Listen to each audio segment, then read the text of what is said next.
बल्लारपूर शहरातील वस्ती विभागातील कॉलरी परिसरात पिस्तूल व 7 जिवंत काडतूससह एका आरोपीला स्थानिक गुन्हे शाखेने 1 ऑगस्टला अटक केली। यामागे काही कट होता का हे मात्र गुलदस्त्यात आहे। रोहित शिवप्रसाद निषाद, वय वर्ष 24, राहणार भगतसिंगवाड, बल्लारपूर असे आरोपीचे नाव आहे।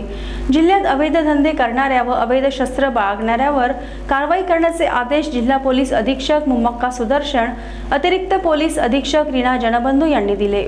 त्यामुळे गुन्हे शाखेचे पोलीस निरीक्षक महेश कोंडावार यांच्या नेतृत्वाखाली गुन्हे शाखेच्या पथकाने अवैधरित्या शस्त्र बाळगणाऱ्यांची माहिती काढून कारवाईची मोहीम सुरू केली आहे।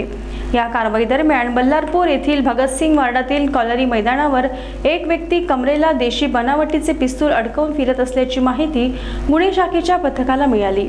पोलीस उपनिरीक्षक विनोद भुर्ले हे त्यांच्या पथकासह घटनास्थळी पोहोचले व त्यांनी आरोपीला ताब्यात घेतले। आरोपीकडे एक देशी बनावटीचे पिस्तूल व 7 जिवंत काडतूस व एक रिकामी केस सापडली। या प्रकरणातील आरोपी रोहित निषाद याला अटक करण्यात आली असून बेकायदेशीर शस्त्र बाळगल्याप्रकरणी बल्लारपूर पोलीस ठाण्यात गुन्हा दाखल करण्यात आला आहे। हे पिस्तूल कुठून मिळवले याचा तपास पोलीस करीत आहेत।